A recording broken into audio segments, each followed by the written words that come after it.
80കളിൽ ജീവിച്ച പേരൻസ് 90കളിൽ ജനിച്ച മക്കളെ 80കളിലേക്ക് വളർത്തുക. എക്സാക്ട്ലി. അപ്പൊ അവരെ ആക്ച്വലി വളർത്തേണ്ടത് ഇനി ഒരു 2000 വരുന്നു, അല്ലെങ്കിൽ അങ്ങോട്ട് 2Kയിലേക്ക് എങ്ങനെ നയിക്കാന്നുള്ള രീതിയിലായിരിക്കണം. സെറ്റല്ലായിരുന്നു, ഒറിജിനലായിരുന്നു. കുഴപ്പമില്ല. ഇന്ത്യൻ കിച്ചണില് നിമിഷയുടെ അമ്മയായിരുന്നു. ഇപ്പൊ റീസെന്റ് വാഴയിലും ചേട്ടന് ഇപ്പഴറിഞ്ഞേ വെട്ടിയാറ് ചില സീനിലൊന്നും ചെയ്യണ്ട, അതിൽ കൂടെ ഇങ്ങോട്ട് നടന്നാൽ മതി. അപ്പൊ നമുക്ക് തന്നെ ഉള്ളില് വർക്കൗട്ട് ആവും. മുപ്പരുടെ അങ്ങനെ റിയൽ ക്യാരക്ടറും സിനിമയിലെ ക്യാരക്ടറും ഒക്കെ ഏകദേശം ഒരുപോലെ. ഒരു കൂട്ടം പുതിയ ആളുകൾ, ക്യാമറയുടെ മുൻപിലും പിന്നിലുമുള്ള ഒരു വലിയ പുതുമുഖങ്ങളുടെ ഒരു കൂട്ടം ആളുകൾ തന്നെ വരുന്നുണ്ട്. അപ്പോ ആ ഒരു വടക്കൻ പ്രണയപർവ്വം എന്ന് പറഞ്ഞിട്ടുള്ള സിനിമയില് പല ആളുകളും ഇപ്പോഴത്തെ കാലമായിട്ട് അവരുടെ കാര്യങ്ങൾ അഡാപ്റ്റ് അല്ലെങ്കിൽ അതിനോട് സിങ്ക് ആവാൻ ശ്രമിക്കാറില്ല പലരും. ഞങ്ങൾ ഇങ്ങനെയാ ജീവിച്ചത്, അങ്ങനെ ജീവിക്കുന്നവരാണ്. പക്ഷെ അത് കുറച്ച് സിങ്ക് ആവണമെന്നില്ല. പക്ഷെ സിങ്ക് ആവാനുള്ള ശ്രമം അവരുടെ ഭാഗത്ത് ഉണ്ടാകുന്നത് തന്നെ ഭയങ്കര ബ്യൂട്ടി ആവും. അവരുടെ ആ ഒരു അല്ലെങ്കിൽ പുതിയ തലമുറയായിട്ടൊക്കെ അവരുടെ ഒരു കാഴ്ചപ്പാടും കാര്യങ്ങളൊക്കെ ഒന്ന് സിങ്ക് ആവാനുള്ള ശ്രമം നടത്തിയാൽ തന്നെ. Hi hello viewers, you are watching beyond flowers and this is me Faustina here. ഇന്ന് എന്റെ കൂടെ ജോയിൻ ചെയ്തിട്ടുള്ളത് നമ്മുടെ സ്വന്തം കാർത്തിക് ചേട്ടൻ, സൂര്യ ചേട്ടൻ, ശ്രീകാന്ത് ചേട്ടൻ ആൻഡ് അനുഭവ ചേച്ചി. അപ്പൊ എല്ലാവർക്കും വെൽക്കം ടു ദ ഷോ. ഞാൻ ഇവിടെ കൈയടിച്ചതോ, ചേട്ടൻ മാത്രം കൈയടിച്ചോളൂ. അപ്പൊ എന്തായാലും എല്ലാവർക്കും സുഖമില്ല ചോദിച്ചു തന്നെ തുടങ്ങാം. ഭയങ്കര പ്ലസന്റ് ആയിട്ട് ഇരിക്കുന്നത് കാണുമ്പോൾ തന്നെ ഭയങ്കര സന്തോഷം. അതിന് തന്നെ ശ്രീകാന്തനോടും കാർത്തിക് ചേട്ടനോടും വീട്ടിലെ പോരാളിക്കൊക്കെ സുഖമല്ലേ? എന്റെ അന്വേഷണം എന്തായാലും പറഞ്ഞോളൂ. കാരണം എനിക്ക് തോന്നുന്നു ഈ കുപ്പുമോളികളൊക്കെ കയറിയ പിന്നെ ചേട്ടനൊക്കെ കൂടുതൽ ഫാൻ ബേസ് അമ്മയ്ക്ക് തന്നെ ആയിരിക്കും അല്ലേ? കാണാൻ കിട്ടാറുണ്ടോ? വളരെ കുറവാണ്. ഇപ്പൊ എന്തായാലും നമ്മുടെ സിനിമയിലേക്ക് വരുമ്പോ ഒരു കോളേജ് ലവ് സ്റ്റോറി ആണല്ലേ? ഇതിന്റെ ഔട്ട്ലൈൻ ഒക്കെ കാണുമ്പോൾ ഒരു കോളേജ് ലവ് സ്റ്റോറി. കുറെ നാളൊക്കെ കഴിഞ്ഞ് കോളേജിലേക്ക് റിട്ടേൺ പോകുമ്പോൾ ഹൗ ഡസ് ദാറ്റ് ഫീൽ? എങ്ങനെ ഉണ്ടായിരുന്നു? ശരിക്കും എന്താ കോളേജ് ഡേയ്സ് നമ്മൾ ശരിക്കും ആ സിനിമയിൽ എൻജോയ് ചെയ്തു. കാരണം നമുക്ക് എന്താ പറയാ കിട്ടാതെ പോയ ഒരു സമയം മൊത്തത്തിൽ നമ്മൾ എൻജോയ് ചെയ്യുന്നത്. കാരണം ഷൂട്ടിന്റെ ഒരു ഫീലിനേക്കാൾ കൂടുതൽ നമ്മളെല്ലാവരും ശരിക്കും അവിടുന്ന് തിരിച്ചു വരാൻ പറ്റാത്ത പോയ ബന്ധത്തിലേക്ക്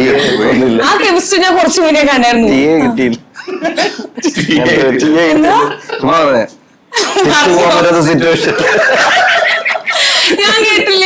തിരിച്ചു പോകാൻ പറ്റാത്ത സിറ്റുവേഷൻ ആയിരുന്നു. ടീയെ കിട്ടിയില്ല. പ്രൊഡ്യൂസർ കേക്കണ്ട. അപ്പൊ പിന്നെ ഭയങ്കര സെറ്റ് ഒക്കെ ഭയങ്കര രസമായിരുന്നു. അപ്പൊ ശരിക്കും മുന്നത്തെ നിങ്ങൾക്കൊരു കോളേജ് ലൈഫ് ഉണ്ടായിരുന്നു കാണുമല്ലോ. അപ്പൊ ആ കോളേജ് ലൈഫിനൊക്കെ കൂടുതൽ എൻജോയ് ചെയ്ത് ശരിക്കും സെറ്റ് ആണോ ചേട്ടൻ പറഞ്ഞ പോലെ? ആ സമയത്ത് കോളേജ് ലൈഫില് ഇങ്ങനെയൊക്കെ എൻജോയ് ചെയ്യായിരുന്നു അറിഞ്ഞിരുന്നെങ്കിൽ കുറച്ചുകൂടെ നന്നാക്കാമായിരുന്നു. അന്ന് ഞാനാണെങ്കിൽ കോളേജിൽ പോയിട്ടില്ലായിരുന്നു. അപ്പം എനിക്കൊരു പുതിയ അനുഭവമായിരുന്നു അത്. രസമായിരുന്നു സെറ്റ് ഒക്കെ അല്ലേ? കാർത്തിക് ചേട്ടൻ എങ്ങനെ ഉണ്ടായിരുന്നു സെറ്റ്? തീർച്ചയായിട്ടും അടിപൊളിയായിട്ട്. സെറ്റല്ലായിരുന്നു, ഒറിജിനലായിരുന്നു. സെറ്റല്ലായിരുന്നു, ഒറിജിനലായിരുന്നു. കുഴപ്പമില്ല. ചേട്ടാ ശരിക്കും നമ്മുടെ മൂവി ഷൂട്ട് ചെയ്ത് കണ്ണൂരായിരുന്നല്ലോ. അപ്പൊ ഞാൻ അവിടുത്തെ കുറച്ച് കഥകളൊക്കെ കേട്ടായിരുന്നു. ഡയറക്ടർ കണ്ണൂരുകാരനായിരുന്നല്ലോ. അപ്പം ആള് പറയുന്ന കുറച്ച് വേർഡ്സ് ഒന്നും മനസ്സിലാവാണ്ടുള്ള കുറച്ച് പ്രശ്നങ്ങളൊക്കെ ഉണ്ടായിരുന്നു എന്നുള്ളത്. അപ്പൊ അങ്ങനെ എന്തെങ്കിലും കണ്ണൂരായതുകൊണ്ടുള്ള പ്രശ്നങ്ങൾ എന്തെങ്കിലും ഉണ്ടായിരുന്നു? അല്ല, അതായത് കുറച്ച് പാടുണ്ടായിരുന്നു. ഞാൻ ആലപ്പുഴ മാവേലിക്കരയാണല്ലോ. അപ്പൊ തിരിച്ച് കണ്ണൂര് സ്ലാങ് വരുമ്പോ കുറച്ച് നമുക്ക് പറയാൻ കുറച്ച് ബുദ്ധിമുട്ടുണ്ടായിരുന്നു ആദ്യം. പുള്ളി പിന്നെ കണ്ണൂരായതുകൊണ്ട് ആ രീതി നമുക്ക് പറഞ്ഞു തരുമായിരുന്നു. അങ്ങനെയാണ് നമ്മൾ പിടിച്ചത്. ചേട്ടന് സെറ്റിൽ കുറെ തല്ലൊക്കെ കിട്ടിയായിരുന്നു കേട്ടല്ല? കൊറേ ഒരു ടേക്ക് പോണ സമയത്ത് ആദ്യം പയ്യെ അടിച്ചു, പിന്നെ ഡയറക്ടർ പറഞ്ഞു ഉഷാറായിട്ട് അടിക്കണം, നല്ല തല്ലൊക്കെ കിട്ടിയായിരുന്നു. കിട്ടി. എന്നെ തറയിലൊക്കെ പിടിച്ച് അടിച്ചു, ബെഞ്ചയിലൊക്കെ പിടിച്ച് ഇടിച്ചു. അതൊക്കെ എക്സ്പ്ലോർ ചെയ്തു.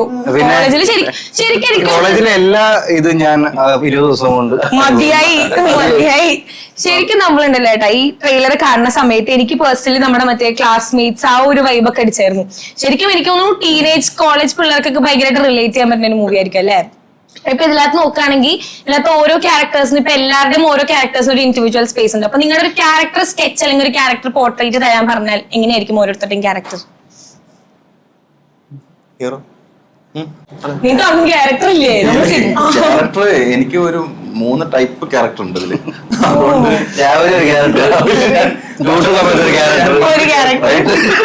വൈകുന്നേരം കൂടെ കഴിയുമ്പോ ഒരു ക്യാരക്ടർ.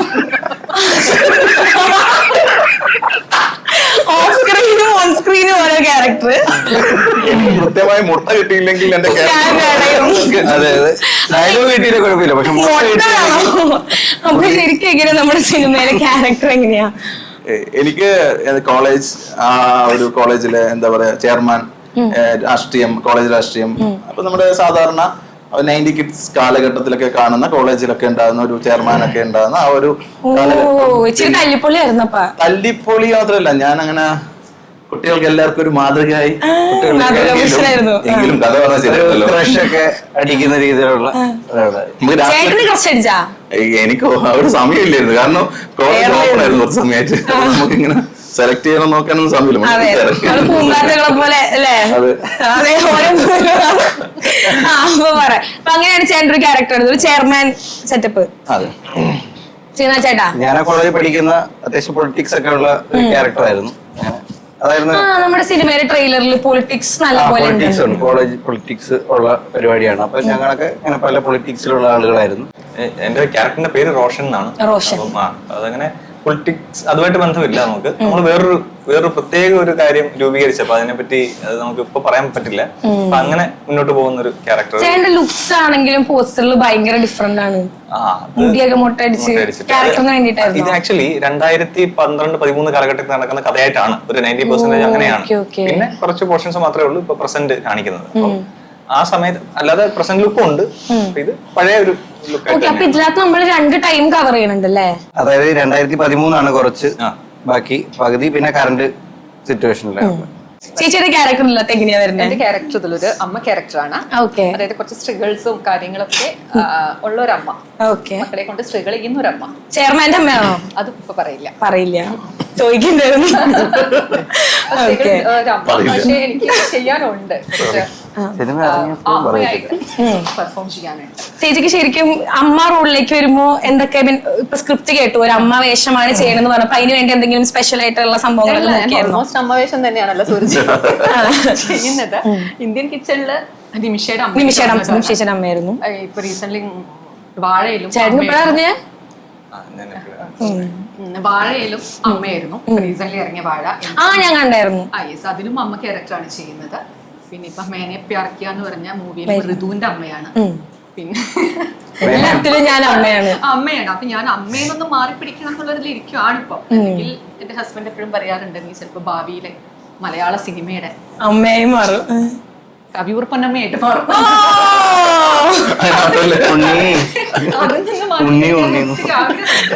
ഞാൻ പറഞ്ഞില്ല, നമ്മൾ ഏതെങ്കിലും ഒരു സാധനം ചെയ്ത് കഴിഞ്ഞിട്ട് അത് ശ്രദ്ധിക്കപ്പെടും. എന്താ വെച്ചാൽ ആ മൂവിക്ക് സ്റ്റേറ്റ് അവാർഡ് കിട്ടിയ മൂവി ആയതുകൊണ്ട് നമ്മളെ പെട്ടെന്ന് ഐഡന്റിഫൈ, മൂവി കണ്ടിട്ട് ഒരിക്കലും എന്നെ ഐഡന്റിഫൈ ചെയ്യാറില്ല.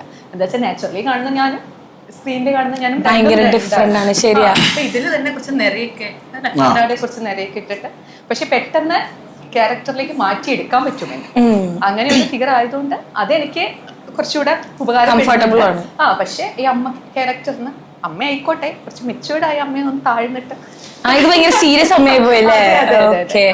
ചേച്ചി ഇപ്പൊ പറഞ്ഞ പോലെ അടുപ്പിച്ച് കുറെ സിനിമയിൽ അമ്മയായിട്ട് ചെയ്തു എന്നുള്ള സാധനം വന്നപ്പോ ചേച്ചി ഇപ്പൊ തന്നെ പറഞ്ഞു ഇനി വേറൊരു ക്യാരക്ടർ ചെയ്യണം എന്നുള്ളത്. ഇപ്പൊ കുറെ ആക്ടേഴ്സ് ഞാൻ പറഞ്ഞു കേട്ടിട്ടുണ്ട്, ഇപ്പൊ അവരൊരു ക്യാരക്ടർ ചെയ്തു അത് നോട്ടീസബിൾ ആയിക്കാൻ പിന്നെ വരുന്ന റോളുകളൊക്കെ അങ്ങനത്തെ ആയിരിക്കും.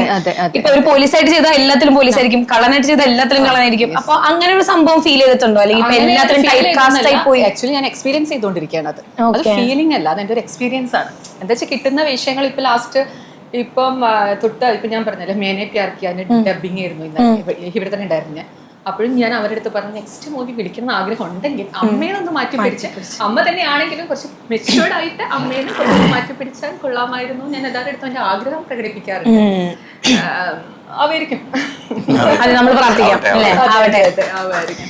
എന്തായിരുന്നു ശരിക്കും മൂവിയിലേക്ക് വരാനുള്ള ഒരു മോട്ടീവ്? തീർച്ചയായിട്ടും നമ്മളെ വിളിച്ച് കഥ പറയുമ്പോൾ ആ കഥയോട് തോന്നുന്ന ഒരു താല്പര്യം തന്നെ ആയിരിക്കുമല്ലോ അതിലേക്ക് വരുന്ന ഒരു ഇത്. പിന്നെ കുറെ നാൾക്ക് ശേഷമാണ് ഇങ്ങനത്തെ ഒരു ക്യാമ്പസ് മൂവി.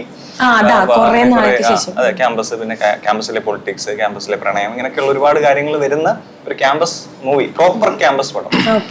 എനിക്കൊന്നില്ല മെജോറിറ്റി ഭാഗം ക്യാമ്പസ് തന്നെയാണ്. നമ്മുടെ ക്ലാസ്മേറ്റ്സ് മോഡായിരിക്കും. അതെ അതെ, അങ്ങനത്തെ ഒരു ഇതിൽ തന്നെ വരുന്ന, എന്നാൽ ഈ പ്രണയം ഇതൊന്നും അല്ലാതെ ഫാമിലി ഇമോഷൻസ് എല്ലാം കവറപ്പ് ചെയ്ത് വരുന്ന ഒരു കംപ്ലീറ്റ് പാക്കേജ് എന്ന് വേണേൽ പറയാം. അപ്പൊ അങ്ങനെ ആ ഒരു ഇത് കിട്ടിയപ്പോ ഓക്കെ, കുറെ നാൾക്ക് ശേഷം അങ്ങനെ ഒരു സംഭവം അപ്പൊ നമ്മൾ സംസാരിച്ചപ്പോ നമുക്ക് വലിയ താല്പര്യം തോന്നി. അങ്ങനെയാണ് ഇതിലേക്ക് വരുന്നത്.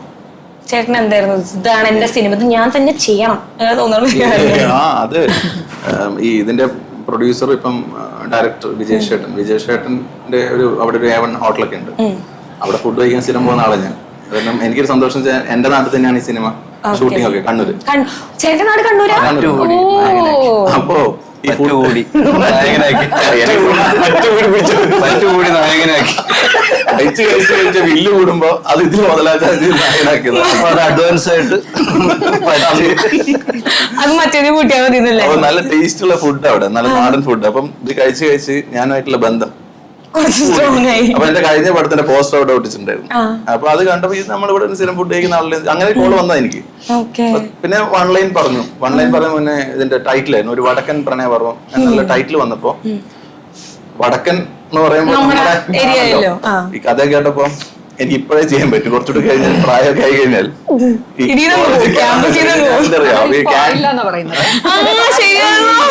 മനസ്സിപ്പോഴും പറഞ്ഞിട്ടില്ല.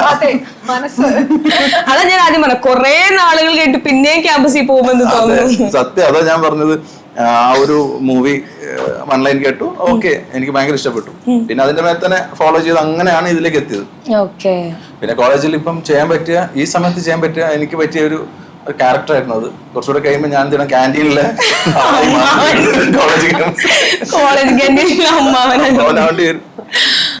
നമ്മളൊക്കെ എത്ര ഹോട്ടലിൽ ഫുഡ് കഴിക്കാൻ പോണെന്ന് ഒരു കാര്യമില്ല. പൈസ എന്നോട് ദൈവത്തിന് ഭയങ്കര എന്താ കഷ്ടപ്പെടും കണ്ടില്ലാന്ന് തോന്നുന്നു.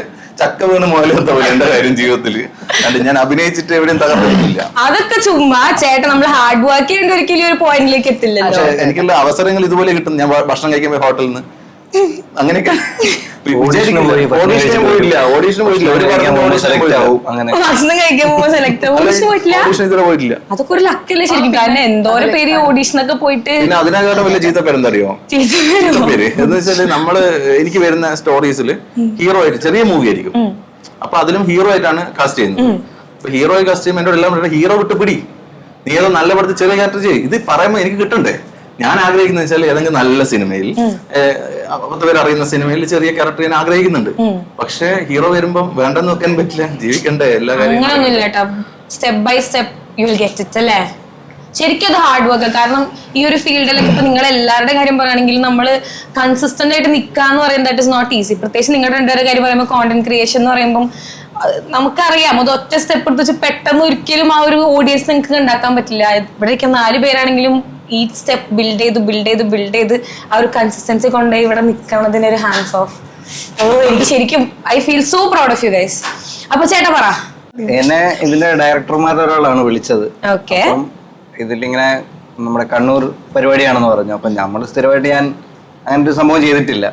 ഒന്ന് ട്രൈ ചെയ്ത് നോക്കാന്ന് വിചാരിച്ചൊരു നോർമലി നമ്മൾ അഭിനയിക്കുമ്പോൾ കുറച്ച് അല്ലെങ്കിൽ നിങ്ങൾ നോർമലായിട്ട് ചെയ്താൽ മതി, അല്ലെങ്കിൽ നിങ്ങളുടെ പരിപാടിയില്ലെങ്കിൽ ചെയ്താൽ മതി എന്നാണ് പറയുന്നത്. അപ്പൊ ഈ കണ്ണൂർ സ്ലാങ് പിടിക്കാന്ന് പറഞ്ഞപ്പോ ഒന്ന് കുറെ നാളായിട്ട് ചെയ്യുവാണല്ലോ ചെറിയ പരിപാടികൾ. അപ്പൊ ഒന്ന് മാറി ചെയ്യാമെന്ന് വിചാരിച്ചിട്ടാണ് ട്രൈ ചെയ്ത് നോക്കിയത്. ചില സീനുകൾ ചെയ്യുമ്പോ വെട്ടിയാറ് ചില സീനിൽ ഒന്നും ചെയ്യണ്ട, അതിൽ കൂടെ ഇങ്ങോട്ട് നടന്നാൽ മതി. അപ്പൊ നമുക്ക് തന്നെ ഉള്ളില് വർക്ക്ഔട്ട് ആവും. മുപ്പരുടെ അങ്ങനെ റിയൽ ക്യാരക്ടറും സിനിമയിലെ ക്യാരക്ടറും ഒക്കെ ഏകദേശം ഒരുപോലെ. കാരണം കൂടെ നടക്കുമ്പോൾ മനസ്സിലാവും. ഒരു 5-10 മിനിറ്റ് കൂടെ നല്ല കാര്യങ്ങൾ മനസ്സിലാവുന്നുണ്ട്, നമുക്ക് റിലേറ്റ് ചെയ്യാൻ പറ്റും. ചേട്ടൻ ആദ്യം വന്നിരുന്ന സമയത്തില്ലേ ഞാൻ വിചാരിച്ചു ഭയങ്കര കലിപ്പാന്ന്. എന്നെ കണ്ടിട്ടില്ലേ? എല്ലാരും അതായത് ചേച്ചി നോക്കിയപ്പോ ചിരിച്ചായിരുന്നേ. നിങ്ങൾ 3 പേരും ഇങ്ങനെ ഇരിക്കായിരുന്നു. അപ്പൊ ചോദിച്ചു കാർത്തിക് ചേട്ടനാണെങ്കിൽ ഒന്നും വേണ്ടി ചേട്ടനെ കുറിച്ച് എന്തെങ്കിലും ആലോചിക്കണതാണോ? കാർത്തിക് അതുപോലെ തന്നെ. കാർത്തികിന് ആദ്യം കാണുമ്പോൾ അങ്ങനെയായിരുന്നു. ഞാൻ കാർത്തികിനെ ഇങ്ങനെ കാർത്തിക് ആദ്യം വന്നപ്പോ ഭക്ഷണം കഴിച്ചിട്ട് മിണ്ടില്ല. ഞാൻ കയറി വരുമ്പോ ഞാൻ ഇങ്ങനെ കാണിച്ചിട്ടു. അപ്പൊ കാർത്തിക് ഇങ്ങനെ നോക്കുന്നേ ഞാൻ വേണ്ട സീൻ ചെയ്യുമ്പോ കാർത്തിക് അതുവഴി എനിക്ക് തോന്നുന്ന ഇവിടെ മേരിലാൻഡിൽ വന്നിട്ടുണ്ടായിരുന്നു ഒരു എന്തോ മീറ്റിംഗ് വന്നിട്ട് കാർത്തിക് ഇങ്ങനെ പോവാ. അപ്പൊ ഞാൻ കാർത്തികിനെ അതേ കാണുന്നതാ ഈ പരിപാടിയിലൊക്കെ. ഞാൻ സീരിയൽ വന്ന സമയം എന്റെ ഫേസ് ഔട്ട് ആയിട്ടില്ല. അപ്പൊ ഞാൻ കാർത്തിക് ഇങ്ങനെ പിന്നെ അവിടെ കണ്ടപ്പോ ഞാൻ മാറ്റം ഉണ്ടാവും. ഞങ്ങളും അടുത്ത നാട്ടുകാരാണെങ്കിൽ പുള്ളി ഞാൻ ആദ്യമായിട്ട് കാണുന്ന അവിടെ വെച്ച് ഞങ്ങള് യൂട്യൂബർമാരുടെ ഒരു മാതൃകാ പുരുഷോത്തമനായിരുന്നു. അതായത് പുള്ളിയാണ് ഞാൻ ഗൾഫിൽ നിൽക്കുന്ന സമയം അന്നൊക്കെ 2013 അന്ന് തൊട്ട് പുള്ളിക്കാരൻ കണ്ടന്റ് ക്രിയേറ്റ് ചെയ്യുന്നുണ്ട്. നമ്മളൊക്കെ ഞാനിപ്പോ 15 വർഷമായില്ലേ, 15 വർഷത്തോളമായി. അപ്പൊ ഞാനൊക്കെ തുടങ്ങിയിട്ട് 5-4 വർഷം കഴിഞ്ഞതേ ഉള്ളൂ. അപ്പൊ ഞാൻ അന്ന് ഗൾഫിൽ നിൽക്കുന്ന സമയത്ത് പുള്ളിയുടെ ഷോർട്ട് ഫിലിം ഒക്കെ യൂട്യൂബിലുണ്ട്, അതൊക്കെ കാണുമായിരുന്നു. 15 ഞങ്ങളുടെയൊക്കെ ഒരു വഴികാട്ടിയാണ് അദ്ദേഹം. നേരിട്ട് പറഞ്ഞ പുള്ളി വീഡിയോസ് ഞാൻ ചോദിക്കുന്നുണ്ട് അല്ല യൂട്യൂബിലെ എത്ര ഏജ് ഉണ്ട് അല്ല ഞാനന്ന് അത് ഞാനും വിളിച്ചത് 15 വർഷമായി. അല്ല ഞാനും വിളിച്ചത് അത് സത്യം 15 വർഷമായി തുടങ്ങിയിട്ടാ. പക്ഷെ അല്ല പുള്ളി ചെറുപ്പം കണ്ട പ്രായം തോന്നില്ലല്ലോ. 2000 ഫസ്റ്റ് വീഡിയോ അപ്ലോഡ് ചെയ്യുന്ന ഇത് 2013 ആ കാലഘട്ടത്തിലാണ്. ഇതിന്റെ കാൽക്കുലേഷൻ അല്ല ഞാൻ കണ്ടുണ്ട് പുള്ളിയുടെ ഷോർട്ട് ഫിലിം. ഞാൻ ആ സമയത്ത് ഗൾഫിലായിരുന്നു 12-13. അപ്പൊ ഞാൻ കണ്ടുണ്ട് പുള്ളി ചെയ്തിട്ടുള്ള ഷോർട്ട് ഫിലിംസ്. അപ്പൊ നമ്മുടെ അത്ര പോപ്പുലർ അല്ലായിരുന്നല്ലോ യൂട്യൂബ്. പക്ഷെ അങ്ങനെ നമ്മുടെ ക്രിയേറ്റേഴ്സിന് യൂട്യൂബേഴ്സ് എന്നുള്ള സംഭവം അതെ അതെ നമ്മൾ പേര് വെച്ച് നമ്മൾ തന്നെ അപ്ലോഡ് ചെയ്യുന്ന പരിപാടികളാണ്. ചാനലിലൊക്കെ ഞാനല്ലായിരുന്നു ഫസ്റ്റ് ചാനൽ. വരുമല്ലോ, അതിനെ ഏറ്റവും കൂടുതൽ യൂസ് ചെയ്ത ആൾക്കാരെ വരും. കാരണം വെച്ചാല് അങ്ങനെ ഒരു പരിപാടി ഉണ്ടോ എന്ന് നമുക്ക് ആ സമയത്ത് അറിയില്ലല്ലോ. ഇൻഡിപെൻഡന്റ് ആയിട്ട് പുള്ളിയുടെ ചാനലിൽ പുള്ളി തന്നെ അപ്ലോഡ് ചെയ്യും. കരിക്കൊക്കെ വരുന്നതിന് മുന്നേ തന്നെ ആദ്യമായിട്ട് ഞാൻ ഈ പരിപാടികളെ കാരണം ഞങ്ങൾ അടുത്തിരുന്ന നാട്ടുകാരായതുകൊണ്ടും അതിലൂടെയാണ് കാണുന്നത്. ഇവിടെ മറ്റേ മ്യൂസിക് ഉണ്ട്. സുരേഷ് കുമാർ ആരാന്നറിയോ? യൂട്യൂബിങ്ങിന്റെ മേജർ ശ്രീകുമാർ. ശരിക്കും ചേട്ടാ അങ്ങനെ ഇത്രയും വർഷത്തിൽ നിൽക്കാനുള്ള ഒരു മോട്ടീവ് എന്തായിരുന്നു ശരിക്കും? നമുക്ക് ഇഷ്ടപ്പെട്ട കാര്യമല്ലേ, ഇഷ്ടപ്പെട്ട ഒരു കാര്യം നമുക്ക് ചെയ്യുന്നതിന് നമുക്ക് പ്രത്യേകിച്ച് ഒരു ഇങ്ങനെ നിന്നാ അരി വാങ്ങാം. അതുകൊണ്ട് ഇത് അത് തന്നെയാണല്ലോ. അതിൽ കൂടെ വരുമാനമൊക്കെ വന്നു തുടങ്ങി. പക്ഷെ തുടക്കത്തിലില്ലായിരുന്നു. ആ സമയത്തൊന്നും നമുക്ക് യൂട്യൂബ് അങ്ങനെ ഇൻകം എന്നുള്ള രീതിയില്ല. നമ്മുടെ കയ്യിൽ നിന്ന് കുറെ പോവുകയില്ലേ? പിന്നെ നല്ല ഇൻവെസ്റ്റ്മെന്റ് അത് പോകും. അതിനുശേഷം പിന്നെ വരുമാനം കിട്ടാൻ തുടങ്ങിയപ്പോ സന്തോഷം. പക്ഷെ നമുക്ക് കൂടുതൽ നമ്മുടെ വർക്കുകൾ റീച്ച് ആകുക. ഇപ്പം ഈവൻ ശ്രീകാന്ത് ആണെങ്കിൽ തന്നെ ഇപ്പൊ ഈ വർക്ക്സ് ചെയ്യുന്ന ഒരുപാട് ഫണ്ട് എന്നുള്ള ഞങ്ങൾ എല്ലാവരും അതല്ല, നമ്മൾ റീച്ച് കിട്ടുക മാക്സിമം. കൂടുതൽ ഈ സിനിമകളിലൊക്കെ ചെറിയ ചെറിയ പരിപാടിക്കാണെങ്കിൽ വിളിക്കുന്നെങ്കിൽ ഈ വീഡിയോസ് ഇപ്പൊ മേനെ പ്യാർക്കിയാത്തിൽ ഞാനും അഭിനയിച്ചിട്ടുണ്ട്. പൈസയിൽ വിളിച്ചത് വീഡിയോസ് കണ്ടിട്ടാണ്. അല്ലാതെ ഞാൻ അത്ര ഒരുപാട് സിനിമകൾ ചെയ്തിട്ടില്ല.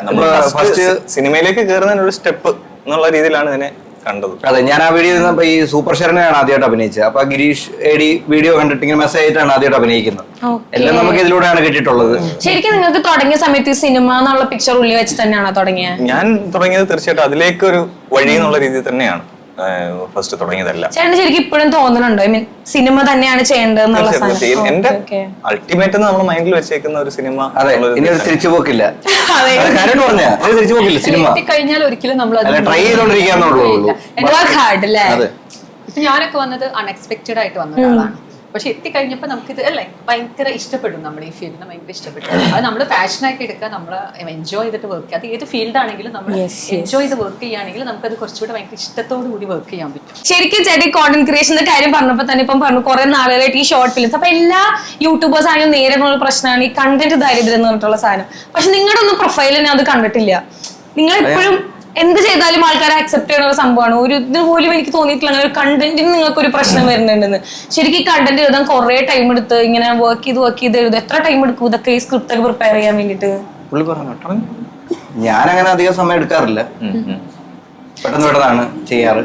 ഓക്കെ ചേട്ടൻ ഞാൻ മൊബൈലിൽ ഇങ്ങനെ നമ്മൾ തോന്നുവാണെങ്കിൽ യാത്രയിലൊക്കെയാണ് മൊബൈലിൽ ഇങ്ങനെ ജസ്റ്റ് നോട്ട് ചെയ്തിട്ട് പിന്നെ ഒരു ദിവസം എനിക്ക് എഴുതിയാണ് ഷൂട്ട് വ്യക്തിയാണ്ടോടൊക്കെ നടന്ന സമയത്ത് മനസ്സിലായത് ഞാൻ ചോദിച്ചിട്ടുണ്ട്, ഇതേ ചോദ്യം ഞാൻ ചോദിച്ചിട്ടുണ്ട്, എങ്ങനെ മാനേജ് ചെയ്യും പറഞ്ഞ വെച്ചാൽ ഇതെല്ലാം പല നമ്മളിപ്പോ സംസാരിച്ചോണ്ടിരിക്കുന്ന കാര്യത്തിൽ എന്തെങ്കിലും ഉണ്ടെങ്കിലേ അത് നോട്ട് ചെയ്യും. അത് നോട്ട് ചെയ്ത് അത് കാണാം. അതെ, അങ്ങനെ നമ്മള് നമ്മുടെ റിയൽ ലൈഫിൽ നിന്നൊക്കെ എടുക്കാറുണ്ട്. അതിനെ നമ്മുടേതായിട്ടുള്ള രീതിയിൽ ഒന്ന് വൽക്കരിച്ച് അങ്ങനെയൊക്കെ ചെയ്യാറുണ്ട്. അതിനെ കുറച്ച് ഫിക്ഷനൊക്കെ കയറ്റി അങ്ങനെ സെറ്റ് ചെയ്യും. ചെയ്യാറുണ്ട്. ഓക്കെ, ഇപ്പൊ ചേട്ടൻ നേരത്തെ പറഞ്ഞ പോലെ കോളേജ് ലൈഫിൽ ഈ പറഞ്ഞ ഇതിലൊരു പ്രണയം റിലേറ്റഡ് മൂവിയാന്ന് എനിക്ക് തോന്നി. ട്രെയിലറൊക്കെ കണ്ടപ്പോ ഒരു കോളേജ് ലവ് സ്റ്റോറി ആയിട്ട് തോന്നി. നിങ്ങൾക്ക് ഉണ്ടായിട്ടുണ്ടോ ഈ പറയുന്ന കോളേജ് ലവ് സ്റ്റോറീസ്? ധാരാളം. അപ്പോ എങ്ങനെയാണ്? ഞാൻ ഇതൊരു എക്സ്പീരിയൻസ് ചെയ്യാത്തൊരു സാധനമാണ്. കോളേജ് പോയിട്ടില്ല. അതെന്ത് വിവരം വിദ്യാഭ്യാസം നമ്മള് വീണ്ടും ഞാൻ ആ വാക്ക് ഉച്ചരിക്കുകയാണ്. 90 കിഡ്സ് എന്ന് അറിയില്ലേ, നമുക്ക് സത്യത്തിൽ ഇപ്പം എന്താ തോന്നുന്നു വെച്ചല്ലേ ഒന്നുകൂടെ ബാക്കോട്ട് പോയിരുന്നെങ്കിൽ ഇന്നത്തെ പോലെയൊക്കെ എന്തൊക്കെയോ ചെയ്യായിരുന്നു. ഇന്നത്തെ കോളേജിലൊന്നും ഇല്ല കേട്ടാ. അല്ല, അങ്ങനെയില്ല, നമ്മൾ ഒന്നും ചെയ്യാതെ വന്ന പോലെ തോന്നുന്നു. ഞാൻ ശരിക്കും അത് വെറും തോന്നല. CCTV വെച്ചൊരു കോളേജ് ജീവിക്കുന്നു.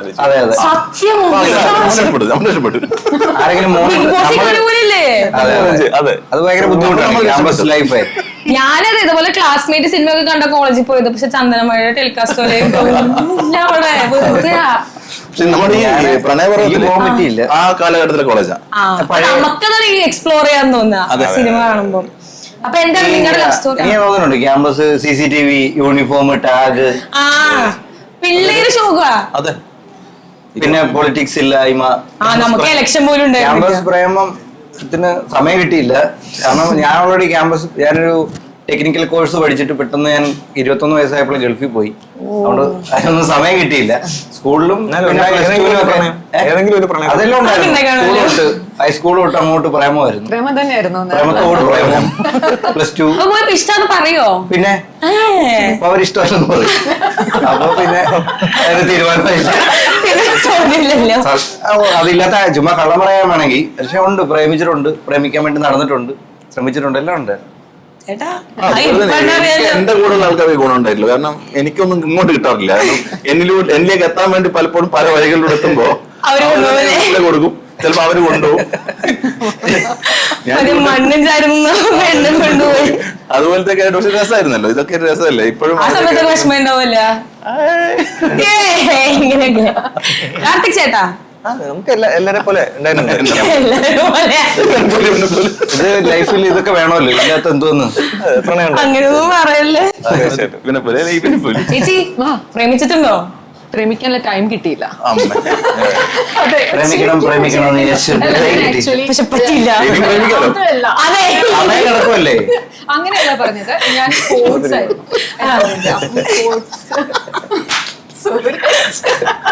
ഇനി സമയമുണ്ടല്ലോ, ജീവിതം നീണ്ടു തീർന്ന് കിടക്കാമോ?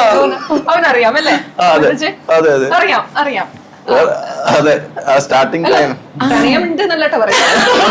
നിങ്ങൾക്ക് എന്തറിയാമോ നിങ്ങൾ ഞാൻ ഇൻഡസ്ട്രിയില് സ്റ്റാർട്ട് ചെയ്യുമ്പോ സൂരജ് എന്നെ ഞാൻ മീറ്റ് ചെയ്തിട്ടുണ്ട്. ഞാൻ photographer ആയിരുന്നു. സ്പോർട്സ് ആയിരുന്നു. ഫോട്ടോഗ്രാഫർ ആയിരുന്നു ശരിക്കും. അതെ, അന്ന് കുറെ സ്റ്റിൽസ് എടുത്തിട്ടുണ്ട് സൂരജ് എന്റെ സ്റ്റാർട്ടിങ്ങില്. എന്താ ചെയ്യാ, അപ്പം സ്പോർട്സ് ആയിരുന്നു ഞാൻ. Street photographer. Street photographer sports ആയിരുന്നു ആക്ച്വലി. ഞാൻ കരാത്തെ അസോസിയേഷൻ ഓഫ് ഇന്ത്യയുടെ ജഡ്ജാണ്, kickboxing association of India റെഫറിയാണ്. അപ്പൊ നിൽക്കുന്ന ആ ടൈമിലാണ് അൺഎക്സ്പെക്ടഡ് ആയിട്ട് ഞാൻ എത്തുന്നത് ഈ ഫീൽഡിൽ. അപ്പം ഇന്ത്യൻ റെഫറി എന്ന് പറയുമ്പോൾ അറിയാലോ, നമുക്ക് പല സ്ഥലത്തും റെഫറി ബോക്സിംഗ് ഒക്കെ ആയിരിക്കും, റിംഗിലൊക്കെ ആയിരിക്കും ചെയ്യുന്നത്. പക്ഷെ നമ്മൾ ഫൈറ്റ് ചെയ്യാറില്ല. നമ്മൾ ഫൈറ്റ് നടക്കുന്ന സ്ഥലത്ത് നമ്മൾ കോംപ്രമൈസ് ചെയ്യാൻ നിൽക്കുന്നു. അറിയില്ലേ അവര് സ്റ്റാർട്ട് ഇവരവിടെ വെള്ളം പിടിക്കാൻ നിൽക്കുക. അങ്ങനെ. അപ്പൊ അങ്ങനെയാണ് ഞാൻ പ്രതീക്ഷിക്കാത്ത ഒരു പ്രോഗ്രാമിന് പോയപ്പോ അവിടെ വെച്ചിട്ട് ഒരു ഡയറക്ടർ എന്നെ കാണുമ്പോൾ ചോദിച്ചു, ഒരു ആൽബം മധു ബാലകൃഷ്ണൻ സാറിന്റെ സോങ് ആണ്, ഒരു ആൽബം ചെയ്യാൻ വേണ്ടിയിട്ട്. അപ്പൊ ആക്ച്വലി എനിക്ക് സ്പോർട്സ് ആയതുകൊണ്ട് ആക്ടിങ്ങിനെ കുറിച്ച് ഒന്നും അറിയില്ല. ക്യാമറ വെച്ചാൽ എങ്ങനെ നോക്കണമെന്ന് പോലും അറിയാത്ത അവസ്ഥയല്ല. അപ്പൊ ഞാൻ പറഞ്ഞു ആക്ടിങ് എനിക്ക് അറിഞ്ഞുകൂടെ, ഞാൻ ആക്ച്വലി സ്പോർട്സ് ആണ്. അപ്പൊ അവര് പറഞ്ഞു ഒരു സോങ് ആണ് മധു ബാലകൃഷ്ണൻ സാറിന്റെ, നിങ്ങൾ ബിഹേവ് ചെയ്താൽ മതി എന്ന് പറഞ്ഞു. എങ്ങനെ ബിഹേവ് ചെയ്യണമെന്ന് അറിയില്ല. ഒന്നും അറിയില്ല. അങ്ങനെ സോങ് ചെയ്തു. ബിഹേവ് ചെയ്യാൻ പറയുമ്പോ എനിക്ക് അതും അറിയില്ല. അപ്പൊ നിങ്ങൾ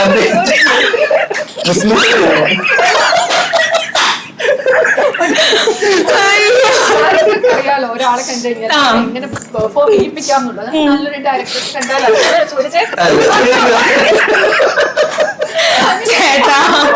സത്യമാണ്, എന്തു പറഞ്ഞാലും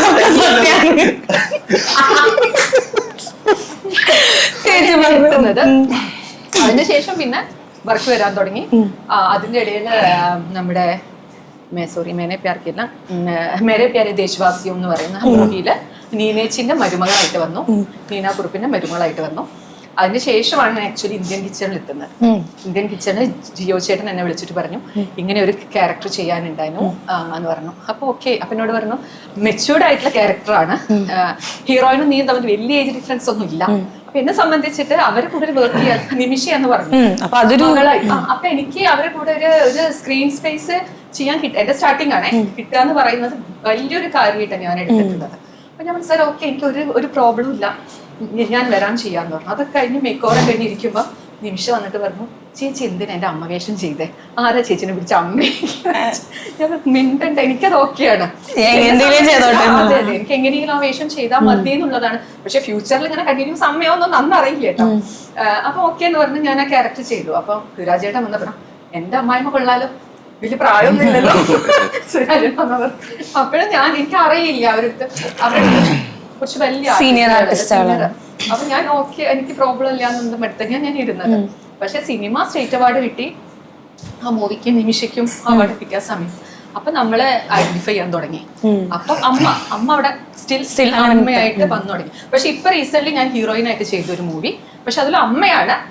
അതായത് ഹരീഷ് പേരടി ഫസ്റ്റ് ഹീറോ ആയിട്ട് ചെയ്യുന്ന ദാസേട്ടന്റെ സൈക്കിൾ എന്ന് പറയുന്ന മൂവിയില് ഹരീഷ് ഏട്ടൻ ഹീറോ, ഞാൻ ഹീറോയിൻ, ഒരു മോനും ഉണ്ട്. ഒരു ഫാമിലി സ്റ്റോറിയാണ്. അപ്പം എന്നെ സംബന്ധിച്ച് അത് ഭയങ്കര ലെക്കായിട്ട് എനിക്ക് ഫീൽ ചെയ്തു. പക്ഷെ അമ്മവേഷങ്ങളാണെങ്കിൽ കൂടി ഞാൻ പറഞ്ഞല്ലോ, കുറച്ച് മെച്ചൂരിറ്റി കുറഞ്ഞൊരമ്മ ആയിട്ട് ചെയ്യാൻ ഏതൊരു ആർട്ടിസ്റ്റും ആഗ്രഹിക്കും. അത് അങ്ങനെ ചെയ്തു പോകാൻ. അപ്പൊ അത് ആക്ടിങ് വൈസ് എല്ലാവരും ഭയങ്കര രീതിയിൽ അപ്രീഷിയേറ്റ് ചെയ്തു. എന്നെ സംബന്ധിച്ച് അത് വലിയ കാര്യമാണ്. ശേഷം ഇപ്പൊ 2 മൂവി ചെയ്തു, എല്ലാം എക്സ്പെക്ട് ചെയ്തുകൊണ്ടിരിക്കുകയാണ്. ഇനിയും കുറെ ഹൈറ്റ്സിലേക്ക് എല്ലാവരും എത്തട്ടെ. ശരിക്കും ചേട്ടാ, നമ്മളൊരു നല്ല ലൈഫ് എന്ന് പറയുമ്പോൾ നമ്മളൊരു 5 എലമെന്റ്സ് ആണല്ലോ എല്ലാവരുടെ ഉള്ളിൽ ഉണ്ടാവുക. നമുക്ക് സമാധാനം വേണം, സന്തോഷം വേണം, സ്നേഹം വേണം, സ്വാതന്ത്ര്യം വേണം, സമ്പത്ത് വേണം. എൻ്റെ ഒരു പുറത്തുനിന്ന് ഒരു ഓഡിയൻസിന്റെ ഒരു കാഴ്ചപ്പാടിൽ നോക്കുമ്പോൾ ഈ പറയുന്ന 5 എലമെന്റ്സും നിങ്ങളുടെ ലൈഫിലുണ്ട് ശരിക്കും. അപ്പൊ നിങ്ങളുടെ ഒരു പെർസ്പെക്റ്റീവ് നിങ്ങൾ അതിനെങ്ങനെ ഡിഫൈൻ ചെയ്യണം? What is life or how is life? എന്നെ സംബന്ധിച്ച് പറയുകയാണെങ്കിൽ, ഒരു ആർട്ടിസ്റ്റ് എന്ന രീതിയിൽ പറയുകയാണെങ്കിൽ, നമ്മുടെ കൺട്രോൾ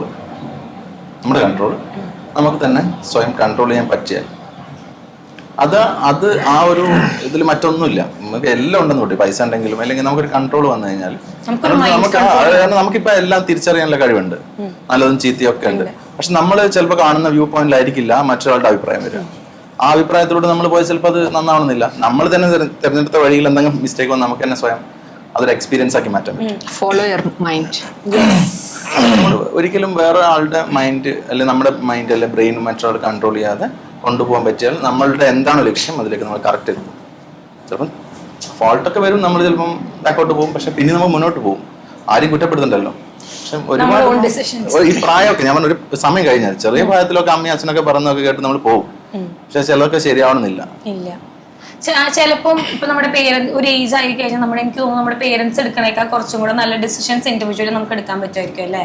അല്ല, പേരൻസ് എടുക്കുന്ന അതിലൊരു വ്യത്യാസമുണ്ട്. കാരണം ഇപ്പോ കാലഘട്ടങ്ങൾ മാറുമല്ലോ. ഇപ്പൊ കാലഘട്ടം മാറുമ്പോൾ ഇപ്പൊ നമ്മൾ കൂടുതലും കണ്ടിട്ടുള്ളത്, ഞാൻ കണ്ടിട്ടുള്ളത് നമ്മുടെ സുഹൃത്തുക്കളായാലും നമ്മുടെ ആയാലും ഇപ്പൊ 80കളിൽ ജീവിച്ച പേരൻസ് 90കളിൽ ജനിച്ച മക്കളെ 80കളിലേക്ക് വളർത്തുക. എക്സാക്ട്ലി. അപ്പൊ അവരെ ആക്ച്വലി വളർത്തേണ്ടത് ഇനി ഒരു 2000 വരുന്നു, അല്ലെങ്കിൽ അങ്ങോട്ട് 2Kയിലേക്ക് എങ്ങനെ നയിക്കാം എന്നുള്ള രീതിയിലായിരിക്കണം, അല്ലെങ്കിൽ സർവൈവ് ചെയ്യാൻ പറ്റും. അതെ അതെ അതെ അതെ. അപ്പൊ അതേ ഉള്ളൂ. അല്ലാതെ പലരും അങ്ങനെയാണ് ചെയ്യുക. ഇപ്പൊ ഞാൻ എന്റെ കാലത്ത് ഇങ്ങനെയായിരുന്നു, അങ്ങനെ പറയുന്നത് കണ്ടിട്ടുണ്ട്. പക്ഷെ അന്നത്തെ ഇപ്പൊ ഫ്രണ്ട്ഷിപ്പിന് പോലും അന്നത്തെ ഒരു ഇതല്ല, വ്യത്യാസമാണ് ഇവിടെ. ഫ്രണ്ട്ഷിപ്പിനായാലും മാരേജ് ലൈഫ്, ലവ്, എല്ലാത്തിനും ഓരോ കാലഘട്ടം. പണ്ടൊക്കെ ഒരു വലിയ പീരീഡ് ആയിരുന്നു ഒരു കാലഘട്ടം മാറാൻ എടുക്കുന്ന സമയം. പക്ഷെ ഇപ്പോഴെന്ന് വെച്ച് കഴിഞ്ഞാൽ പെട്ടെന്ന് കാലഘട്ടം മാറുകയാണ്. അപ്പോൾ നമ്മൾ മുന്നോട്ട് ചിന്തിച്ച് അല്ലെങ്കിൽ മുൻപോട്ട് പോയിട്ട് നമ്മുടെ കുട്ടികളെയൊക്കെ വളർത്തുകയാണെങ്കിലും നമ്മൾ ചെയ്യേണ്ടത് നമ്മൾ അങ്ങനെ ആയിരുന്നു, ഞാൻ ഇങ്ങനെ ആയിരുന്നു എന്നുള്ളത് മാറ്റി വെച്ചിട്ട് നിങ്ങൾ ഇനി ഇങ്ങനെ ആയേക്കാം. ഒരു പരിധി വരെ ഇപ്പൊ എന്റെ ലൈഫിലൊക്കെ എന്റെ അമ്മ അങ്ങനെ ചിന്തിച്ച് കാര്യങ്ങൾ ചെയ്തിട്ടുണ്ട്. നീ ഇനിയിപ്പോ ഇങ്ങനെ പോകുമ്പോൾ ഇങ്ങനെ ആയിരിക്കും, അപ്പൊ അങ്ങനെ ആളുകളെ അങ്ങനെ ട്രീറ്റ് ചെയ്യുക, അല്ലെങ്കിൽ അങ്ങനെ ചെയ്യണം, അല്ലെങ്കിൽ ലൈഫ് അങ്ങനെ കാണണം, അങ്ങനെയൊക്കെ മുന്നോട്ട് ചിന്തിച്ച് ഒരു പേരന്റ് ആകുമ്പോൾ എന്നുള്ള കാര്യം പറഞ്ഞത്. അപ്പോൾ അല്ലാതെ വരുമ്പോ തീർച്ചയായിട്ടും അങ്ങനെ ചെയ്യുക തന്നെ വേണം. ഇപ്പോഴത്തെ പിള്ളേർ ഓപ്പൺ ആയിട്ട് പറയും അമ്മ 80s-ലാണ്, അച്ഛൻ 80s-ലാണ്, അമ്മ 90s-ലാണ്. എപ്പോഴും പറയും. ഇപ്പോഴത്തെ പിള്ളേർ നോർമലി അങ്ങനെയാണ് സംസാരിക്കുന്നത്. അതുകൊണ്ട് കൂടെ നമ്മൾ എത്തിയില്ല. മറ്റൊരു കാര്യങ്ങളുണ്ട്. ഇപ്പൊ പല ആളുകൾക്കും ഇപ്പൊ നമ്മൾ ഈ പഴയ ആളുകൾ എന്ന് പറയുന്ന, അങ്ങനെ ഞാൻ വേർഡ് ഉപയോഗിക്കുന്നേ ഉള്ളൂ, അതിനെ അങ്ങനെ കണ്ടാൽ മതി. പല ആളുകളും ഇപ്പോഴത്തെ കാലമായിട്ട് അവരുടെ കാര്യങ്ങൾ അഡാപ്റ്റ് അല്ലെങ്കിൽ അതിനോട് സിങ്ക് ആവാൻ ശ്രമിക്കാറില്ല പലരും. ഞങ്ങൾ ഇങ്ങനെ അങ്ങനെ ജീവിക്കുന്നവരാണ്. പക്ഷെ അത് കുറച്ച് സിങ്ക് ആവണമെന്നില്ല. പക്ഷെ സിങ്ക് ആവാനുള്ള ശ്രമം അവരുടെ ഭാഗത്ത് ഉണ്ടാക്കുന്നത് തന്നെ ഭയങ്കര ബ്യൂട്ടി ആവും. അവരുടെ ആ ഒരു അല്ലെങ്കിൽ പുതിയ തലമുറയായിട്ടൊക്കെ അവരുടെ ഒരു കാഴ്ചപ്പാടും കാര്യങ്ങളൊക്കെ ഒന്ന് സിങ്ക് ആവാനുള്ള ശ്രമം നടത്തിയാൽ തന്നെ അത് നന്നായിട്ട് വരും. പക്ഷെ പലരും ചെയ്യാനുള്ളത് ഞങ്ങൾ ഇങ്ങനെയാണ്, അതായിരുന്നു നല്ലത്, അത് പോയി, അത് കഴിഞ്ഞു, ഇനി അതില്ല. ഇനി ആ ഒരു ഇതിലേക്ക് ലോകമേ പോകില്ല. അപ്പൊ ഇനി മുന്നോട്ട് തന്നെ ചിന്തിക്കുക തന്നെ. കഴിഞ്ഞ ദിവസം ഞാനൊരു ഷോപ്പിംഗ് സെന്ററിൽ പോയപ്പോൾ അവിടുന്ന് ചേച്ചി വന്നിട്ട് പറയാണ്, ഞാൻ നിങ്ങളെ കുറെ കോൺടാക്ട് ചെയ്തിട്ടുണ്ടായിരുന്നു. ഞാൻ ചോദിച്ചാൽ എന്തായിരുന്നു പറഞ്ഞു, ഇങ്ങനെ ഒരുപാട് മെസ്സേജ് അയച്ചു. ഞാൻ ചോദിച്ചാൽ എന്താ കാര്യം ചോദിച്ചു. അപ്പോൾ പറഞ്ഞു ഇങ്ങനെ മോള് മരണപ്പെട്ടു, പ്രാർത്ഥിക്കണം എന്ന് പറയാൻ വേണ്ടിയിട്ടാണ്. ഞാൻ പറഞ്ഞു എന്ത് പറ്റി, മോക്ക് എന്ത് പറ്റുന്നു. അത് +2 എക്സാമിന് പിന്നെ സ്ട്രെസ് കൂടിയിട്ട് ആത്മഹത്യ ചെയ്യുന്നതാണ്. അത് അപ്പോൾ പിന്നെ എനിക്ക് അവരോടൊന്നും ചോദിക്കാൻ പറ്റില്ല. കാരണം നമ്മൾ വിചാരിക്കുന്ന അങ്ങനെയല്ല, എന്തെങ്കിലും ആക്സിഡൻറ്റോ സംഭവിച്ചു. കാരണം അങ്ങനെയുള്ള ന്യൂസ് വരാൻ കാരണം വെച്ചാൽ അമ്മയും മക്കളും അല്ലെങ്കിൽ അച്ഛൻ ഈ ഒരു സപ്പോർട്ട് ചെയ്യാനുള്ള ഒരു കണക്ഷൻ ഇല്ലേ, അത് അവർ നഷ്ടപ്പെട്ടു എന്ന് വെച്ചാൽ രണ്ട് വഴിക്കാണ് ഇപ്പൊ പോയിക്കൊണ്ടിരിക്കുന്നത്. അവരെ മനസ്സിലാക്കാൻ പറ്റുന്നില്ല. ഫോർ എക്സാമ്പിൾ ഇപ്പൊ എനിക്കും ഞങ്ങൾക്കൊക്കെ മൊബൈൽ ഇല്ലാത്ത ഒരു കാലം എങ്ങനെയാണെന്ന് ഞങ്ങൾക്കറിയാം. പക്ഷെ ഇപ്പോഴത്തെ കുട്ടികൾക്ക് ആൻഡ്രോയിഡ് ഫോൺ ഇല്ലാത്തൊരു കാലഘട്ടം അറിയില്ല. അത് നമ്മൾ മനസ്സിലാക്കി വേണം അവരോട് സംസാരിക്കാൻ. നമുക്കറിയാം ആ ഒരു കാലഘട്ടം എങ്ങനെയായിരുന്നു. അതെ അതെ അതെ, അവര് ഇപ്പൊ ജനിച്ചത് അവരുടെ കുറ്റമല്ലല്ലോ. അത് അതുകൂടെ മനസ്സിലാക്കണം. കാരണം ഫോൺ ഇല്ലാത്തപ്പോ നമ്മൾ ഉണ്ടായത് എങ്ങനെയാണ്, നമ്മൾ എങ്ങനെയായിരുന്നു, ഇതൊക്കെ നമ്മുടെ ഒരു ഫോൺ ഇല്ലാതെ വലിയ പാടാണ്. ഇപ്പോഴും അതിലേക്ക് വരാത്ത ആളുകളുണ്ട്, വാശി പിടിച്ചിരിക്കുന്നവരുണ്ട്, അതിലൊരു ശ്രമം നടത്താത്ത ആളുകൾ. കാര്യമില്ല, നമ്മുടെ ആ ഒരു ഒഴുക്കിനനുസരിച്ച് ഞാൻ പഴയ ആളാണ്, ഞാൻ ഫോൺ ഉപയോഗിക്കില്ലെന്ന് പറഞ്ഞിരുന്നിട്ടൊന്നും കാര്യമില്ല. ഇപ്പൊ ഫോർ എക്സാമ്പിൾ ഇപ്പോ എന്റെ വീട്ടിലും ഉണ്ട്, എന്റെ ഫാമിലിയിലൊക്കെ എടുത്തു കഴിഞ്ഞാല് ഇപ്പൊ ഫോർ എക്സാമ്പിൾ എന്റെ അമ്മയെ എടുക്കാം. എന്റെ അമ്മയെ കൊണ്ടുവന്ന് നമ്മളിപ്പോ ഒരു കാട്ടില് ഒരു ആരും ഇല്ലാത്തടത്ത് ഒരു വീട്ടില് ഫുഡും ഇതൊക്കെ കൊടുക്കാം എന്ന് പറഞ്ഞു കഴിഞ്ഞ് നിർത്തുകയെന്ന് വെക്കുക. അതേസമയം വേറൊരാളെ കൊണ്ട് നിർത്തുകയാണെങ്കിൽ നമ്മൾ ഈ അമ്മാവൻ വൈബ് എന്നൊക്കെ പറയുന്ന പോലെ അങ്ങനെ ഒരാളെ കൊണ്ട് നിർത്തി കഴിഞ്ഞാൽ പുള്ളി സർവൈവ് ചെയ്യും. കാരണം പുള്ളിക്ക് ഫുഡ് ഇങ്ങനെ ഇരിക്കുക, കുറച്ച് ഇങ്ങനെ ഇരിക്കുക, ഇത് മതി. പക്ഷെ എന്റെ അമ്മയെ പോലെ അല്ലെങ്കിൽ എന്നെ പോലെ ഒരാളെ കൊണ്ട് നിർത്തി കഴിഞ്ഞാൽ പറ്റത്തില്ല. അടുത്ത് നമുക്ക് ആൾക്കാരൊക്കെ കാണണ്ടേ, നമുക്ക് വീട്ടിലേക്ക് സാധനം മേടിക്കണം വേണ്ടി ഇതുണ്ടാവും. പക്ഷെ ജസ്റ്റ് ഫുഡ് കഴിച്ച് ജീവിക്കുക അല്ലെങ്കിൽ ആഹാരം കഴിക്കുക, ഒരു ഒതുങ്ങി കൂടുക എന്നുള്ളതായിരിക്കും പലരുടെയും സർവൈവൽ ഒരു പ്രോസസ്. അവരുടെ ഒരു ഹാപ്പിനെസ് അതായിരിക്കും. പക്ഷെ ഇപ്പോൾ ഉള്ള കുട്ടികളുടെ ഒന്നും അങ്ങനെയല്ല. അവര് നമ്മളെക്കാൾ വേറെ ലെവലിലാണ് ചിന്തിക്കുകയും അവർക്ക് ഇങ്ങനെ വേണം അങ്ങനെ വേണം അങ്ങനത്തെ ചിന്തകളായിരിക്കും അവർക്കുള്ളത്. മറ്റുള്ള ഒരുപാട് കൾച്ചറിന്റെ ഒക്കെ ആക്സസ് ഇപ്പം കുട്ടികൾക്കുണ്ട്. പണ്ടൊക്കെ എന്ന് വെച്ച് കഴിഞ്ഞാൽ നമ്മുടെ മാവേലിക്കരയും കായംകുളവും ഒക്കെ ഉള്ളല്ലോ. അല്ല, ഞങ്ങളുടെ 2-3 ജില്ലകളിൽ ഞാനെങ്ങും പോയിട്ട് പോലും ഇല്ല. ഇപ്പൊ അവരുടെ വീട്ടിൽ വരെ അത്തരം കാര്യങ്ങളുണ്ട്. അപ്പൊ അതും മനസ്സിലാക്കണം. അതാണ് നമ്മൾ ആ സമയത്ത് ഇപ്പോഴത്തെ പിള്ളേർ ഒരിക്കലും ജഡ്ജ് ചെയ്യാൻ പറ്റില്ല.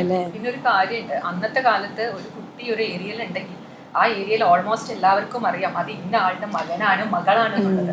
പക്ഷെ ഇന്ന് നേരെ മറിച്ച് ഒരു കുട്ടി മിസ്സായാൽ പോലും അത് നമ്മളൊരു ന്യൂസിൽ വന്നാൽ പോലും അവർക്ക് അറിയില്ല. അത് അപ്പോഴാ പറയും, ഓ അപ്പുറത്തെ വീട്ടിലെ കുട്ടിയായിരുന്നു, ആർക്കും അറിയില്ല. കണക്ഷൻസ് അതുകൊണ്ട് കുട്ടികൾക്ക് അയൽവാസികളെ അറിയില്ല, ഒന്ന് നൈബേഴ്സിന് അറിയാത്ത സിറ്റുവേഷൻ ആണ്, റിലേറ്റീവ്സിന് അറിയാത്ത സിറ്റുവേഷൻ ആണ്. അന്നൊന്നും അങ്ങനെയല്ല.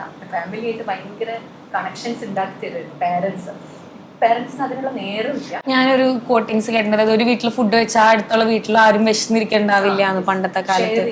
ഇപ്പൊ വീട്ടില് നല്ലൊരു ഫുഡ് ഉണ്ടാക്കി കഴിഞ്ഞാൽ അടുത്ത വീട്ടിൽ ഷെയർ ചെയ്യും. ഇപ്പൊ അതില്ല. അപ്പൊ നമ്മുടെ വീട്ടിലെ ഫുഡ് നമ്മൾ വേസ്റ്റ്, ബാക്കി ആയാൽ വേസ്റ്റ് തള്ളുക ചെയ്യുന്നത്.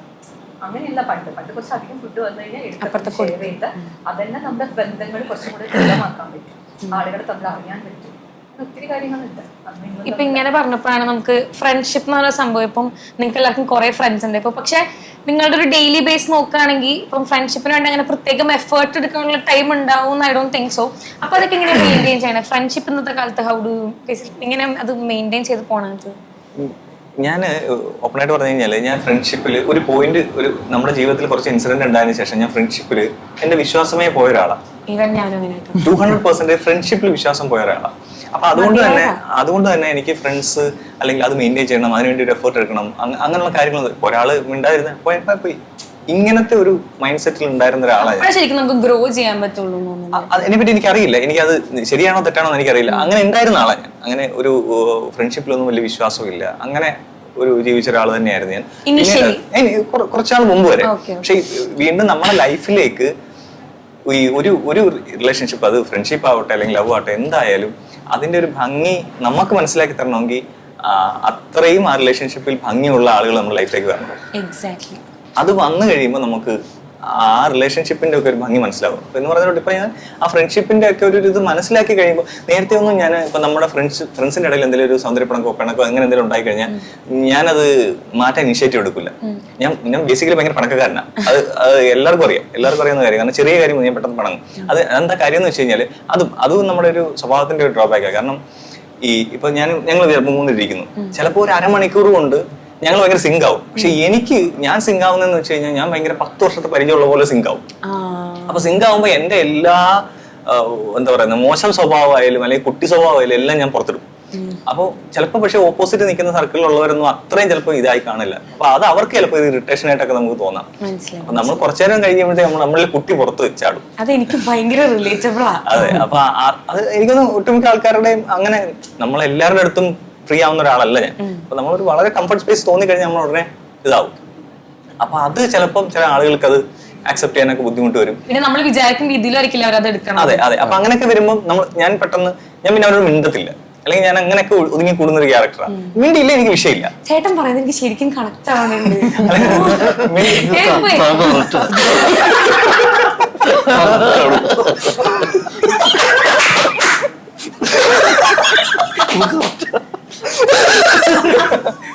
ലാൽ സാർ പറയത്തില്ല മറ്റേ പടത്തിൽ, ഞാൻ പറഞ്ഞ വൺമാൻ ഷോയ്ക്ക് എനിക്ക് ശരിക്കും പറയണത് അതേ വേവ്ലെങ്ത്തിൽ എനിക്കത് മനസ്സിലാവുന്നുണ്ട്. പുള്ളി പറഞ്ഞ കറക്റ്റാ, സത്യസന്ധമായിട്ട്. അല്ല പക്ഷെ പിന്നീട് നമ്മുടെ ലൈഫിലേക്ക് വന്ന കുറച്ച് ആളുകൾ നമുക്ക് മനസ്സിലാക്കി തരുന്നതെന്ന് വെച്ചാൽ അങ്ങനെ ആവരുത്. ഓരോ ബ്യൂട്ടിക്ക്, ഓരോ റിലേഷൻഷിപ്പിന് അതിന്റെ ബ്യൂട്ടി ഉണ്ട്. അപ്പൊ അതിനൊരു എഫേർട്ട് നമ്മൾ ഇടണം, അതിനെ ഭംഗി വെപ്പിക്കാൻ വേണ്ടിയിട്ട്. അപ്പൊ ചേട്ടാ, ഇപ്പൊ നിങ്ങളുടെ ലൈഫ് നിങ്ങൾ തിരിഞ്ഞു നോക്കുമ്പോ ഒരു ജേർണി ആയിരിക്കുമല്ലോ. അതിപ്പോ നമ്മൾ ഒരു ബുക്ക് ആക്കാണെന്ന് വിചാരിക്കുക, അവരുടെ ലൈഫിനായിട്ട് നമ്മളൊരു ബുക്ക് ആക്കാണ്. അത് നമുക്കൊരു സിനിമയുടെ പേര് ടൈറ്റിലായിട്ട് കൊടുക്കാൻ പറ്റുമെങ്കിൽ എന്ത് പേര് കൊടുക്കും? ശ്രീകാന്ത്. അവിടെ തുടങ്ങിക്കോ. ആവേശം. ഓ ശരിക്കും ഞാൻ ആവേശമാ ചെയ്തോണ്ടിരിക്കുക പരിപാടികൾ. ഫുൾ വൈബില, ആവേശത്തിലാ ഞങ്ങള്. മുട്ടുവിൻ തുറക്കപ്പെടും. കണ്ടീഷൻ അങ്ങനെയാ. കാർത്തിക് ചേട്ടൻ എന്ത് പേര് കൊടുക്കും? തുടരും. ചേച്ചി, നമ്മൾ ഓടിക്കൊണ്ടേയിരിക്കണം, അതിനൊരു ക്യാപ്ഷൻ ഒന്നും ഇല്ല. എന്നാലും ഒരു സിനിമ പേര് ടൈറ്റിലായിട്ട് കൊടുക്കാൻ പറ്റുമെങ്കിൽ